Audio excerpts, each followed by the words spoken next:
Here we have the SchemaWalker project file called .ipr for IntelliJ IDEA, and the version we're currently using is 8.1.4.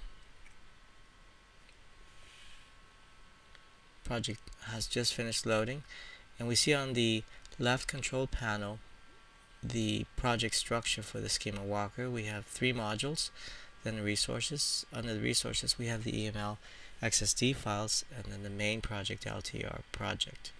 Here we have the properties file, and then the launcher, which starts off the application. Here in the parse schema.java file, we have the SAX 2.0 XML parser being implemented for parsing XML events while it's reading it.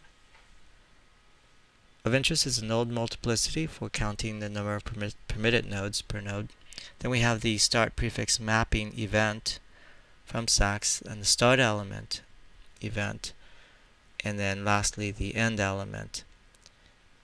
And when needed, the characters are being interpreted as they're being read. So we're only using 3 of the events from the SAX 2.0 parser.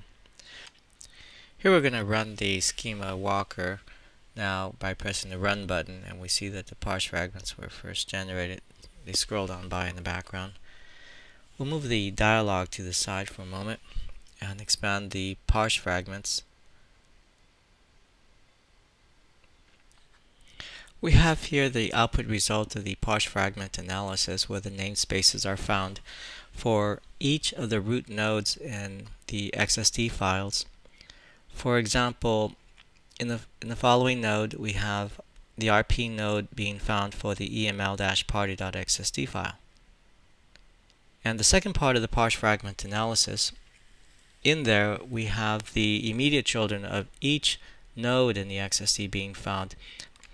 This forms the basis of what we call parse fragments within the SchemaWalker, and allows the SchemaWalker to actually handle the individual XSD nodes for interfacing with the user and allowing users to add nodes, remove nodes, and determine multiplicity, for example. Here we're going to build the jar for the SchemaWalker. Notice the output directory is out/jar, and the file that we want to generate is SchemaWalker.jar. You can set it to whatever you like, so we press the build button, and we see that the jar file is created.